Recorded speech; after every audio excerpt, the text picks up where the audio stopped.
நெஞ்சோடு கலந்தவளே, என் உயிரோடு உறைந்தவளே, எனக்காக பிறந்தவளே, என் உயிரே. சத்தியமாமா ஏன் முக்கிய கூட்டிட்டு வரல? அவனை எங்கடாமோ கூட்டிட்டு வர்றது? நீ காலைல எழுந்து குளிச்சு புது ட்ரெஸ் எல்லாம் போட்டு எவ்வளவு அழகா ரெடியா இருக்க. ஆனா அந்த பையன் இன்னும் பல்லு கூட தேய்க்கல, ட்ரௌசர் போட்டு சுத்திட்டு இருக்கான். அவனை எங்கிருந்து நான் கூட்டிட்டு வர்றது?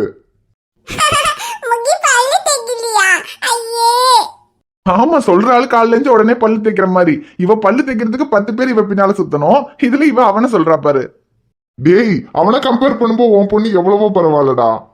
இவளுக்கு 3 வயசு கூட இன்னும் ஆகல, ஆனா அவனுக்கு 4.5 வயசு ஆகுது. இந்த வருஷம் ஸ்கூலுக்கு போகணும், ஆனா இன்னும் அம்மா பால் புட்டில பால் குடுன்னு கேட்டு வாங்கி குடிச்சுக்கிட்டு இருக்கான். அவன் நான் என்னடா பண்றது? டேய், சின்ன பையன் தானடா, கொஞ்சம் கொஞ்சமா சரியாயிடுவான். என்னத்த சரியா போனோம் எனக்கு ஒன்னும் தெரியல. இனி ஸ்கூலுக்கு போகும்போது பால் புட்டியோட தான் போவேன்னு அடம்பிடிப்பானா அதுவும் தெரியல. சத்தியமாமா பாப்பா கிட்ட 3 பால் பாட்டில் இருக்கு. பாப்பா முகிக்கு ஒன்னு குடுக்க. ஐயோ, நீ வேற ரியா. நானே அவனை எப்படி பால் பாட்டில பால் குடிக்காம கிளாஸ்ல குடிக்க வைக்கிறதுன்னு யோசிச்சுக்கிட்டு இருக்கேன். இதுல நீ வேற பால் பாட்டில கொண்டு வந்து கொடுத்துட்டேன்னு வச்சுக்க, அவ்வளவுதான். இது ரியா பாப்பா கொடுத்ததுன்னு சொல்லி இனி 10 வயசு ஆனாலும் அதுலயே குடிச்சிட்டு இருப்பான். சத்தியமாமா நம்ம முகிய பார்க்க போலாமா? ஓ, போலாமே. டே மச்சான், நான் ரியாவை வீட்டுக்கு கூட்டு போயிட்டு வரட்டா? டே இருறா, இன்னும் சாப்பிட கூட இல்ல. ஐஷு இப்பதான் சமைச்சுக்கிட்டு இருக்கா. அப்புறம் சாப்பாடெல்லாம் ஊட்டி விட்டுட்டு அதுக்கப்புறமா வேணா நான் கொண்டு விடுறேன். டேய், சாப்பாடு தானே, அதெல்லாம் நான் அங்க கூட்டிட்டு போய் கொடுத்துக்கிறேன். டேய், சாப்பிட மாட்டாடா, அடம் பிடிப்பா. ஏய், இவளை விட அடம் பிடிக்கிறதுக்கு அங்கேயும் 2 வாளுங்க இருக்கு. அதுங்களையும் சமாளிச்சிட்டோமாமா. இவளை சாப்பிட வைக்க முடியாதா? அதெல்லாம் நாங்க பாத்துக்கிறோம். அதுவும் இல்லாம அங்க முகில் வேற இருக்கான்ல, அவன் கூட உட்காந்து சாப்பிட்டா இவ சாப்பிட்டுக்குவா. நான் கூட்டிட்டு போறேன். டேய், அது மட்டும் இல்லாம இதுக்கப்புறம் கொஞ்சம் ஐஷு கிட்ட தனியா மனசுக்கிட்டு பேசணும். அப்பதான் அவ கொஞ்சம் சரியாவான்னு சொன்னல. எப்பவும் ஹாஸ்பிட்டல்னா ஹாஸ்பிட்டல்லயே தான் இருக்க. வீட்டுல அவ கூட நீ தனியா இருக்கவே மாட்டேங்கிற. ரியாவை நான் கூட்டு போறேன், இன்னைக்கு ஃபுல்லா நீ அவ கூடயே இரு. ஆமாண்டா சக்தி, நீ சொல்ற மாதிரி ஐஷுக்கு என்னதான் என் மேல லவ் இருந்தாலும் நானும் அவளும் தனியா இருந்த டைம் ரொம்ப ரொம்ப கம்மிடா. கல்யாணம் ஆனதுக்கு அப்புறம் குழந்தை பிறக்கிறதுக்குள்ள இருக்கிற டைம்ல தான் ஒருத்தர் மனசு விட்டு பேசி புரிஞ்சுக்க முடியும்னு சொல்லுவாங்க. குழந்தை பிறந்ததுக்கு அப்புறம் குழந்தைய பாத்துக்கிறதுக்கே சரியா இருக்கும். ஆனா எங்களுக்கு அந்த டைம் கிடைக்கவே இல்லடா சக்தி. எப்படியோ கல்யாணம் ஆயிடுச்சு, ரியாவும் பிறந்துட்டாலே தவிர 2 பேரும் மனசு விட்டு பேசிக்கிட்டதெல்லாம் ரொம்ப ரொம்ப கம்மிடா சக்தி. டி, அதுக்குதான் சொல்றேன். ரியா இருந்தா நீங்க 2 பேரும் தனியா மனசு விட்டு பேசிக்கவே முடியாது. நான் ரியாவை கூட்டிட்டு போறேன், நீ ஐஷுவோட இரு. அதுலயும் ஐஷு இருக்கிற நிலைமையில நீ அவ கூட இருக்கிறது ரொம்ப முக்கியம்டா. ஏன்னா சாதாரணமா வீட்டுல இருக்கிற பொம்பளைங்களோட நிலைமையே கஷ்டம்டா. ஏன்னா நம்மளாவது பரவாயில்ல, வெளியே போறோம், 4 பேத்த பாக்குறோம், பேசுறோம், சிரிக்கிறோம், நம்ம மைண்ட் ரிலாக்ஸ் ஆயிடும். ஆனா அவங்களுக்கு உலகமே இந்த 4 செவரு மட்டும்தான்டா. அதுக்குள்ள புருஷன், குழந்தை, இவங்களை தாண்டி அவங்க வேற எதையுமே யோசிக்கிறது கூட கிடையாது. அதுலயும் ஐஷுக்கு இப்படி ஒரு பிரச்சனை இருக்குன்னு போது நீ அதிகமா அவ கூட இருக்கணும்டா. இவ்வளோ ஏன், நான் கையலுக்கு பிடிச்சதெல்லாம் என்னெல்லாம் அவளுக்கு வாங்கி கொடுத்தாலும் சரி, அதுலலாம் அவளுக்கு ஒரு சந்தோஷமே கிடைக்காதுடா. ஆனா ஒரு நாள் நான் லீவ் போட்டு இன்னைக்கு ஃபுல்லா உன் கூட தான் இருக்க போறேன் கையல்னு சொன்னேன்னு வச்சுக்கோயேன், அதுல அவன் முகத்துல வர சந்தோஷத்துக்கு அளவே இருக்காது. ஆனா நாங்க கூட பரவாயில்லடா. கல்யாணத்துக்கு முன்னாடி லவ் பண்ணும்போதே 2 பேரும் வெளியெல்லாம் போயிருக்கோம். நாங்க ஒன்னா இருக்கிறதுக்கு நிறைய நேரம் கிடைச்சிருக்கு. கல்யாணம் ஆனதுக்கு அப்புறம் கூட கொஞ்சம் வருஷம் 2 பேருக்கும் குழந்தை இல்லாம அப்பவும் நாங்க 2 பேரும் தனியா தான் இருந்தோம். அந்த நேரத்துல கூட ஒருத்தரை புரிஞ்சுக்கிறதுக்கு நிறைய நேரம் கிடைச்சிச்சு. ஆனா உங்க விஷயத்துல அப்படி இல்லடா. ரியா இல்லாம நீங்க 2 பேரும் தனியா இருக்கிறதுக்கான சான்ஸ் உங்களுக்கு கிடைச்சதே இல்ல. இங்க பாடுற மச்சான், நீ அவளை எவ்வளவு லவ் பண்றன்னு அவளுக்கு தெரியும். இருந்தாலும் இப்ப அந்த ராகேஷ் மேல இருக்கிற பயத்தை போக வச்சு அவ மனசுல கொஞ்சம் தைரியத்தையும் நீ அவ கூட இருக்கன்ற நம்பிக்கையும் வர வைக்கணும்னா அதுக்கு நீ அவ கூட மனசு விட்டு பேசணும். எனக்கு புரியுதுடா சக்தி. இவ்வளவு நாள் ஒரு டாக்டர் கண்டிப்பா வீட்டுல இருக்கிறத விட நான் ஹாஸ்பிட்டல்ல தான் அதிகமா இருக்கணும்னு சொல்லி நான் வீட்டுல இருந்த நேரம்லாம் ரொம்ப கம்மி தான்டா. ஆனா ஐஷுக்கு இப்படி ஒரு பிரச்சனை இருக்குன்னு தெரிஞ்சதுக்கு அப்புறமும் நான் அப்படி இருப்பேனாடா. இனி ஹாஸ்பிட்டல் வேலை அதெல்லாம் கொஞ்சம் கம்மி பண்ணிக்கிட்டு ஐஷுவோட அதிகமா இருக்கணும்னு முடிவு பண்ணிட்டேன்டா. அப்பதான் அவளுக்கு மனசளவுல ஏற்பட்டிருக்க பாதிப்பை சரி பண்ணி அவளை சீக்கிரமா நார்மல் ஆக்க முடியும்.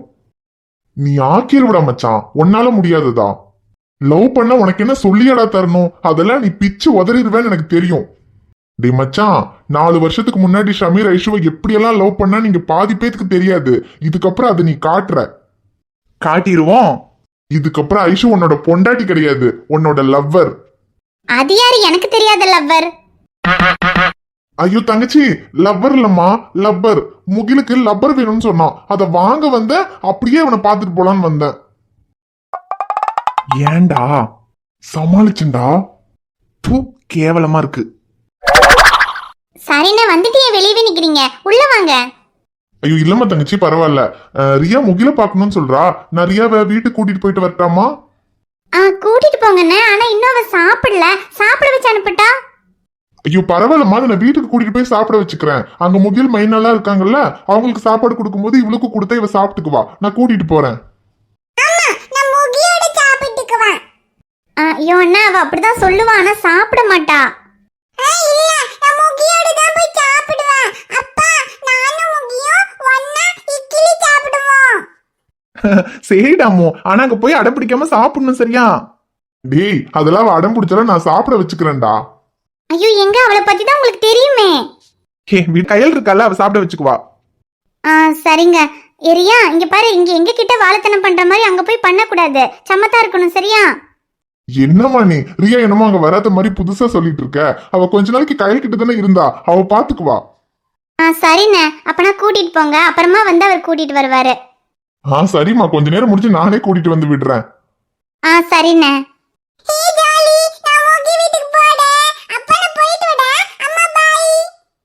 சரிடாமோ. டே மச்சான், இன்னைக்கு நான் ரியாவை சாயந்தரம் தான் கூட்டிட்டு வருவேன். இன்னைக்கு உனக்கு ஃபுல் டே இருக்கு, கலக்குடா.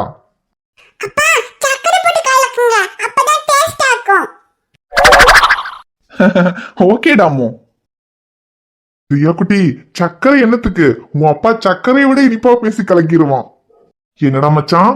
டேய், நீ இன்னும் போலையா? முதல்ல கிளம்புடா. தேவைதான்டா எனக்கு. ரியாமா, இதுக்கு மேல நம்ம இங்க இருந்தோம்னா நமக்கு மரியாதை இருக்காது. வா, நம்ம கிளம்புவோம். டேய், நாங்க வரோம்டா. ஐஷு டார்லிங், விழுகாது. இனி நம்ம பேசுற எதுவும் உன் அப்பங்காதுல விழுகாது. வா, நம்ம போவோம்.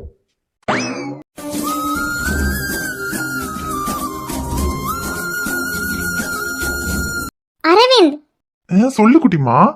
என்ன அரவிந்த், நீங்க நான் கேட்டதுக்கு எதுவும் சொல்லாம இப்படி யோசிச்சுக்கிட்டு இருக்கீங்க? குட்டிமா, நீ கேட்டத பத்தி தான் யோசிச்சுக்கிட்டு இருக்கேன். சரி, நான் என்ன கேட்டேன்னு சொல்லுங்க. நீ என்ன கேட்டேன்னு தான் யோசிச்சுக்கிட்டு இருக்கேன். அரவிந்த், என்னடா உனக்கு பிரச்சனை? ஐயோ அரவிந்த், நான் சீரியஸா கேட்டுட்டு இருக்கேன். நீங்க பாட்டுக்கு விளையாடிக்கிட்டு இருக்கீங்க, போங்க. சரி, ஓகே. இப்ப சீரியஸா கேளு, நான் சீரியஸா யோசிச்சு சொல்றேன். ஐயோ அரவிந்த், அதான் மாசமான எல்லாருக்கும் ஒரு 3 மாசத்துலலாம் வயிறு தெரிய ஆரம்பிச்சிரும்ல. ஆனா எனக்கு ஏன் தெரியவே இல்லை? ஏன் தெரியலன்னு என்கிட்ட கேட்டா எனக்கு எப்படி குட்டிமா தெரியும்? நீ ஒரு நர்ஸ் தானே, உனக்கு தெரியாது? நர்ஸுனா நான் பார்த்த வரைக்கும் எல்லாருக்கும் ஒரு 3 மாசம்லாம் முடியும் போது கொஞ்சம் லைட்டா வயிறெல்லாம் தெரிய ஆரம்பிச்சிரும். ஆனா எனக்கு ஏன் அரவிந்த் இன்னும் தெரிய ஆரம்பிக்கல? ஐயோ குட்டிமா, சரி, தீரன் வயிற்றுல இருக்கும்போது உனக்கு எத்தனாவது மாசத்துல இருந்து வயிறு தெரிய ஆரம்பிச்சிச்சு? தீரன் வயிற்றுல இருக்கும்போது இதே மாதிரி ஒரு 3 மாசம்லாம் முடியும் போது வயிறு தெரிய ஆரம்பிச்சிருச்சு அரவிந்த். அப்படியா? சரி, அன்னிக்கிட்ட கேட்டியா? அவங்களுக்கு தெரியும்ல, அவங்ககிட்ட வேணா கேட்டுப்பாரு. ஐயோ அரவிந்த், அன்னைக்கு ட்வின்ஸ், அதனால அவங்களுக்கு 2 மாசம் முடிஞ்சு 3வது மாசம் தொடங்கும் போதே வயிறெல்லாம் தெரிய ஆரம்பிச்சிருச்சான். ஓ, அப்படி வேற இருக்கா? ஆமா அரவிந்த், ஆனா என்ன இருந்தாலும் 3 மாசம்லாம் முடிஞ்சு 4 மாசம் தொடங்குறதுக்கு ஆகும்போது வயிறு கொஞ்சமாவது தெரியணும்ல. எனக்கு ஏன் அரவிந்த் தெரியல? ஐயோ குட்டிமா, ஒரு போலீஸ்காரங்கிட்ட கேஸ் ஃபைல்ல எவிடன்ஸ் என்னன்னு தெரியலையான்னு கேட்டா கூட பரவாயில்ல, வயிறு ஏன் தெரியலன்னு கேட்டா நான் என்னத்த சொல்ல? அரவிந்த், என்னலே புருஷனுக்கு பொண்டாட்டிக்கு வீட்டுக்குள்ள உட்கார்ந்து பேசிட்டு இடம் கிடைக்கலையாக்கு? இந்த வெயில்ல உட்கார்ந்து பேசிட்டு இருக்கீவா? அடிக்கிற வெயில மண்ட மூலையில குழம்பி போயிடும்ல. உள்ள போய் உட்காருங்க ரெண்டு. ஐயோ அம்மாச்சி, நீங்க வேற. அடிக்கிற வெயில்ல மண்ட மூளை குழம்புதோ இல்லையோ, இங்க ஒருத்தி கேக்குற கேள்வியில மண்ட மூளை குழம்பி போய் உட்கார்ந்துருக்கேன். சாரியா மருமவளா, அப்படி என்ன கேள்வி கேட்டா? ஏடி, என் பேரன்கிட்ட அப்படி என்னடி கேள்வி கேட்ட மண்ட மூளை குழம்புற அளவுக்கு? ஐயோ அம்மாச்சி, மாசமானா ஒரு 3 மாசத்துக்கு அப்புறம்லாம் வயிறு தெரிய ஆரம்பிக்கும்ல. ஆமா, தெரிய ஆரம்பிக்கும். கொஞ்சம் நல்லா தடியா இருந்தா வந்தா ஒரு 2 மாசம் முடிஞ்சாலே கொஞ்சம் மேல தெரிய ஆரம்பிச்சிடும். கொஞ்சம் மெலிசா இருந்தாக்க ஒரு 3 மாசம் 4 மாசம்ல ஆகும்போது வயிறு தெரிய ஆரம்பிக்கும். அதுல என்னடி உனக்கு சந்தேகம் இப்ப? அதான் மச்சி, எனக்கு இப்போ 3 மாசம் முடிஞ்சு 4 மாசம் தொடங்க போகுதுல்ல. அப்ப எனக்கு இப்ப வயிறு தெரிய ஆரம்பிச்சிருக்கணும்ல. ஆனா கொஞ்சம் கூட தெரியவே இல்ல மச்சி. அவன் புது வருஷத்துல எப்படி பொல போட்டு போறோம்னு சந்தேகத்துல இருக்கா? உனக்கு இந்த வேகாத வெயில இதான் இப்ப உலகமாக சந்தேகமாக்கு. நல்லா கேளுங்க அம்மாச்சி. அரவிந்த், ஐயோ நான் எதுவும் பேசலப்பா. இது சின்ன மர்மவளே, அதெல்லாம் வயிறு தெரியுது ஒவ்வொருத்தருடைய உடல் வாகப்படுத்து. சிலருக்கெல்லாம் நேரத்திலே தெரிய ஆரம்பிச்சு, சிலருக்கு கொஞ்சம் நாள் ஆக மாட்டி. அப்பாடா, அப்ப வயிறு தெரியலனாலும் எந்த பிரச்சனையும் இல்லையா அம்மாச்சி? இல்ல, என்னலே பிரச்சனை? அதெல்லாம் ஒரு பிரச்சனையும் இல்லல்ல. அதெல்லாம் ஒரு 4-5 மாசம் ஆகையில தெரிய ஆரம்பிச்சிடும். அதுலயும் ஆம்பளை பிள்ளை நல்ல உருண்டையா இருக்கும் வயிறு, அதனால சீக்கிரமே வயிறு தெரிய ஆரம்பிக்கும். ஆனா பொம்பளை பிள்ளைனா வயிறு சட்டி கணக்கா தான் இருக்கும், அதனால தெரியறதுக்கு கொஞ்சம் நாள் ஆகும். நிஜமாவா மச்சி? அப்ப வயிறு தெரியாம சின்னதா இருந்தா பொம்பளை பிள்ளையா? சீதா பாத்தியா, நான் சொன்னல உனக்கு குட்டி சீதாவா தான் இருக்கும்னு. இப்ப பாரு, அம்மாச்சியே சொல்லிட்டாங்க. உனக்கு வயிறு தெரியலன்னு ஃபீல் பண்ணிட்டு இருந்தியே, வயிறு தெரியலன்னா அப்ப நிச்சயமா குட்டி சீதா தான். குட்டி சீதாவா? என்னமா இவன் வயிறு கொஞ்சம் சின்னதா இருந்த பொம்பளை பிள்ளையா இருக்க மட்டும் தானே சொன்னேன். கடைசில இவன் நான் தான் சொன்னேன்னு சொல்லி இனி பிறக்கும் போது பொம்பளை பிள்ளை பிறக்கலனா என்கிட்ட சண்டைக்கு வருவானோ? என்னைக்கு மர்மவளே கோயிலுக்கு கிளம்பிட்டீவா? ஆமா மச்சி. சேத்தி மர்மவளே, ஆமா இன்னைக்கு புது வருஷம் இல்லையா, கோயிலுக்கு போயிட்டு வந்தா நல்லதுதான், போயிட்டு வாங்க. ஐயோ அம்மாச்சி, நீங்க வேற புது வருஷம்ன்றதுக்காக அவ கோயிலுக்கு போகணும்னு சொல்லல. மாலுக்கு உடம்பு சரியில்லாம இருந்துச்சுல, அந்த டைம்ல ஏதோ வேண்டுதல் பண்றேன்னு வேண்டி இருக்கலாம். அதுக்காக இப்ப கோயிலுக்கு போகணும்னு நிக்கிறா. என்னது வேண்டுதலா? என்ன வேண்டுதல் டி மர்மவளே? அது ஒண்ணும் இல்ல மச்சி, கோயில ஒரு 12 முறை சுத்தி வரேன்னு வேண்டிக்கிட்டேன், அவ்வளவுதான். ஓ சரி சரி மர்மவளே. ஆமா அப்படிதான் சொல்றா. ஆனா என்னமோ மென்னு முழுங்கிதான் சொல்றா. இனி அங்க போய் பண்ணும்போதுதான் தெரியும். ஏதாவது ஏட கூடமா வேண்டி இருக்கட்டும், அப்ப கோயில் கூட பார்க்க மாட்டேன். அப்புறம் நான் என்ன பண்ணுவேன் அங்க போனாதான் தெரியும் அவளுக்கு. இட்டி மர்மவளே, அவன் சொல்றது கேட்டில? என்னடி வேண்டி இருக்க? சும்மா சுத்தி வரேன்னு தானே வேண்டிக்கிட்ட? ஆமா மச்சி. என்னம்மா ஆமா கோமாண்டி நல்லா முடிச்சுக்கிட்டு தான் சொல்றேப்போ. ஆனா அங்க போயிட்டு எது இறக்க முடியல, இது பண்ணி வச்சிட்டு வெச்சுக்க. அப்புறம் அவனை பத்தி உனக்கு நல்லா தெரியும். கோயில் கூட பார்க்க மாட்டான், பல்ல தட்டி கையில கொடுத்துடுவான். இல்ல மச்சி, அப்படியெல்லாம் எதுவும் இல்ல. இல்லாம இருந்தா சேத்தான். அப்புறம் இந்த மலை மேல இருக்கிற முருகன் கோயிலுக்கு தான் போறோம். சீதாவால வர முடியாது. டே அரவிந்த், நீ வரியாடா? இல்லன்னா அம்மாவும் பெரியமாவும் இன்னைக்கு தானே திருப்பதில இருந்து வரேன்னு சொன்னாங்க, அவங்கள கூப்பிட போணுமே. ஐயோ ஆமல்ல, அம்மா அவங்க வேற வராங்க. சரி அரவிந்த், அப்பனா நீ ஜீப் எடுத்துட்டு போய் அவங்களை கூப்பிட்டு வந்துரு, நாங்க கோயிலுக்கு போயிட்டு வந்துடுறோம். சரிண்ணா, நீங்க பாருங்க, நான் போய் கூப்பிட்டு வந்துடுறேன். சரிடா அரவிந்த், சரி நாங்க கோயிலுக்கு போயிட்டு வந்துடுறோம். டே டாக்டர், புது வருஷத்துல உனக்கு முதல் வேட்டு தோ இப்ப வைக்கிறேன்டா. சியர்ஸ். இந்த சக்தி கிர்ன்னு சுத்துதுடா. டீன் எல்லாம் சரக்க மூந்து பார்த்தாலே பிளாட் ஆயிருவ, இதுல வேற 2 பேக் அடிச்சிருக்க, அப்புறம் கிர்ன்னு சுத்தாம என்னடா பண்ணும்?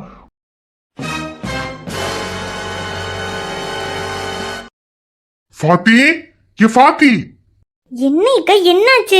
எதுக்கு இப்படி பாத்தி பாத்தின்னு சத்தம் போடுறீங்க? மெதுவா கூப்பிட்டா நான் வரமாட்டேனா? இப்படி அவசரமா கூப்பிடுற அளவுக்கு அப்படி என்ன தலை போற காரியம்? தலை போற காரியம் இல்ல ஃபாத்தி, மானம் போற காரியம். மானம் போற காரியமா? என்ன இக்கா சொல்றீங்க? ஆமா ஃபாத்தி, உன் புள்ள என் மானத்தை மட்டும் இல்ல என் உயிரையும் வாங்காம விட மாட்டான் போல. இந்தா புள்ளன்னு தலையில தூக்கி வச்சுட்டு ஆடிக்கிட்டு இருந்தியே, உன் புள்ளையோட லட்சணத்தை பாரு. இக்கா, என்ன இக்கா இது? நம்ம ஷமீரா இது? இல்ல, அவன் அப்பன். என்ன பாக்குற? ஆரம்பத்துல இருந்தே அவன் பண்ண அயோக்கியத்தனத்துக்கெல்லாம் இல்ல என் புள்ள நல்லவன் அப்படிலாம் கிடையாது, ஏதோ சந்தர்ப்ப சூழ்நிலையால அப்படி பண்ணிட்டான் அப்படி இப்படின்னு அவனுக்கு சப்போர்ட் பண்ணிட்டு இருந்தியே. அவ்வளவு ஏன், ஒரு கொலை பண்ணிட்டு வந்து நின்னப்ப கூட இல்லங்க அவன் நல்லதுக்காக தான் பண்ணானே, அப்ப கூட அவன் பக்கம் நின்னியே. இப்போ இதுக்கு என்ன நியாயத்தை சொல்ல போற? இல்ல இத கூட வேற யாருக்காவது நல்லது பண்றதுக்காக குடிக்கிறான்னு சொல்ல போறியா? ஒரு இஸ்லாமியனா இருந்துகிட்டு இதெல்லாம் எவ்வளவு பெரிய ஹராம்னு அவனுக்கு தெரியாது? அது சரி, அதுக்கு அவன் இஸ்லாமியனா இருந்தா தானே. எப்போ ஒரு ஹிந்து பொண்ணை கல்யாணம் பண்ணிக்கிட்டானோ அப்பவே தான் ஒரு இஸ்லாமியங்கிறதெல்லாம் மறந்துட்டான்னு நினைக்கிறேன். ஐயோ அப்படியெல்லாம் இல்லை இக்கா. அவன் என்னதான் ஹிந்து பொண்ணை கல்யாணம் பண்ணியிருந்தாலும் இன்னை வரைக்கும் அவன் முஸ்லீமா தானே இருக்கான். அவன் முஸ்லீமா இருக்கிற லட்சணம் தான் இப்ப தெரியுது. ஐயோ இக்கா, சரி ஹிந்து முஸ்லீம்ங்கிறதெல்லாம் விடுங்க. அதுக்கும் மேல அவன் ஒரு டாக்டரா இருந்துகிட்டு அவன் இப்படியெல்லாம் ஒரு நாளும் பண்ண மாட்டான். ஓ, அப்ப நீ இப்ப என்ன சொல்ல வர ஃபாத்தி? இதுல இருக்கிறது உன் பிள்ளையே இல்லைன்னு சொல்ல போறியா? நீ சொன்னாலும் சொல்லுவ ஃபாத்தி, நீ உன் பிள்ளையோட அம்மாவாச்சு. அவன மாதிரி என்ன மாதிரியே ஒருத்தன் இருந்தா அவனுக்கு பதிலா கொலை பண்ணேன்னு சொன்ன மாதிரி இப்ப இது உன் பிள்ளை இல்ல அவன மாதிரி வேற ஒருத்தன்னு சொன்னாலும் சொல்லுவ. அப்புறம் அவன் பக்கத்துல இருக்கானே அவன் கூட அவன் ஃப்ரெண்டு மாதிரியே ஒருத்தன் இல்ல. எதுவும் பேசாத ஃபாத்தி. இங்க பாரு, எப்ப அவன் ஒரு ஹிந்து பொண்ணை கல்யாணம் பண்ணானோ அப்பவே அவன் எனக்கு பிள்ளையே இல்லைன்னு நான் முடிவு பண்ணிட்டேன். அப்புறமும் உனக்காகவும் என் பேத்திக்காகவும் மட்டும்தான் அவனை நான் திரும்பவும் சேர்த்துக்கிட்டேன். ஆனா இப்ப சொல்றேன் ஃபாத்தி, இதுக்கப்புறம் இப்படி ஒரு புள்ள எனக்கு இல்ல. இந்த விஷயத்துல நீ என்ன சொன்னாலும் என் முடிவு மாறாது ஃபாத்தி. அவன் எனக்கு புள்ள இல்லைன்னு நான் முடிவு பண்ணிட்டேன். ஆனா அந்த அயோக்கியனுக்காக என் பேத்தியை என்னால விட்டு கொடுக்க முடியாது. அவன் கூட இருந்தா என் பேத்தியோட வாழ்க்கையும் கெட்டு குட்டிச்சவராதான் போகும். இவ்வளவு ஏன் அந்த பொண்ணை கூட நான் மன்னிச்சிருவேன். ஏன்னா அந்த ஒழுக்கம் கிட்டவனை கல்யாணம் பண்ணிக்கிட்டது தவிர அந்த பொண்ணு வேற எந்த பாவத்தையும் பண்ணல. ஐயோ இக்கா ஒரு நிமிஷம் இருங்க. என்ன நடந்துச்சு ஏதுன்னு எதையுமே விசாரிக்காம இப்படி ஒரு போன்ல வந்த விஷயத்தை வச்சு நீங்களே கற்பனை பண்ணி ஏதேதோ பேசிக்கிட்டு இருக்காதீங்க. நான் கற்பனை பண்றேனா? ஆமாய்க்கா, இந்த போன்லலாம் வரதையெல்லாம் நம்பவே முடியாது. ஏன் புள்ள சொன்னானா அவன் குடிச்சான்னு? அவன் சொல்லட்டும், அப்ப நான் நம்புறேன்.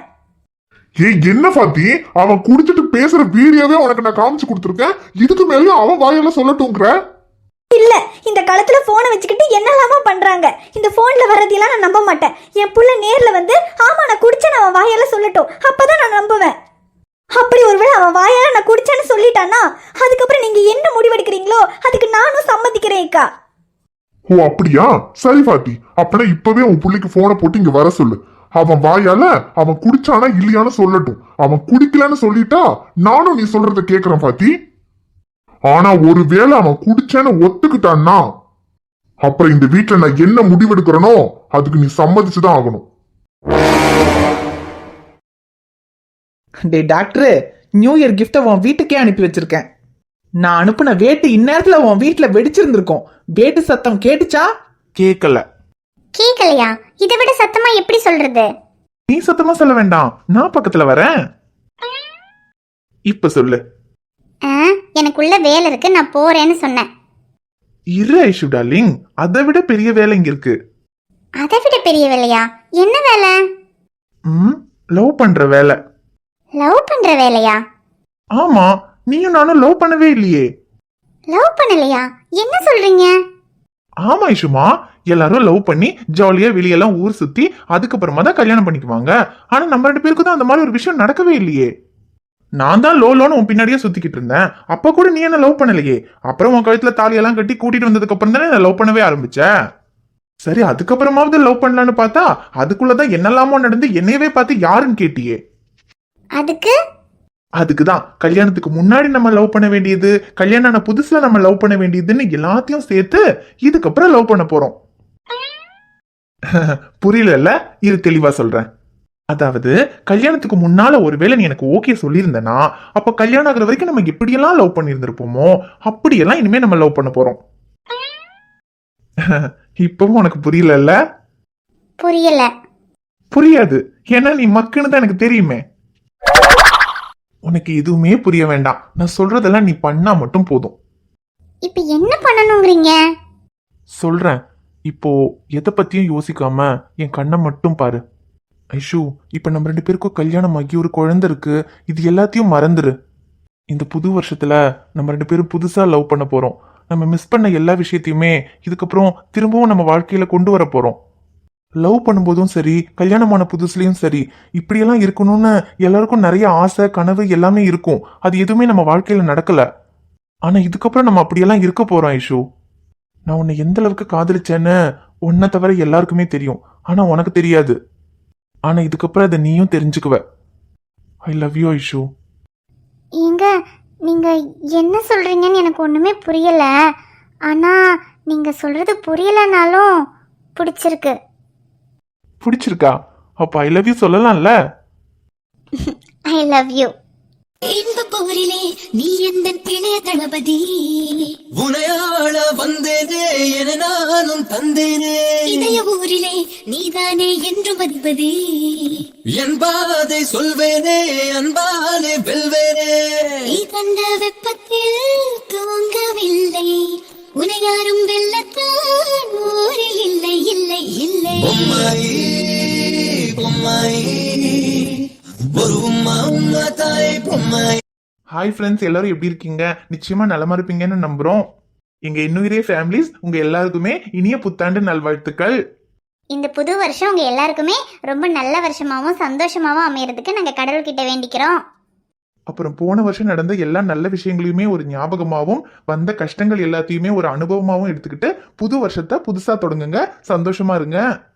இந்த நியூ இயர் மாதிரி இனி வர எல்லா நியூ இயர்லயுமே நம்ம சொந்தம் இதே மாதிரி தொடரணும்.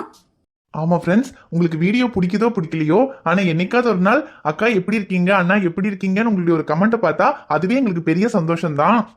அதனால இதே மாதிரி எப்பவுமே நம்ம ஃபேமிலியில எல்லாரும் ஒன்னா இருப்பீங்கன்னு நம்புறோம். ஓகே ஃப்ரெண்ட்ஸ், இந்த வீடியோ பிடிச்சிருந்தா மறக்காம வீடியோவுக்கு ஒரு லைக் போடுங்க. வீடியோ எப்படி இருந்துச்சுன்னு மறக்காம கமெண்ட்ல சொல்லுங்க. சொந்தம் தொடர சப்ஸ்கிரைப் பண்ணிக்கங்க.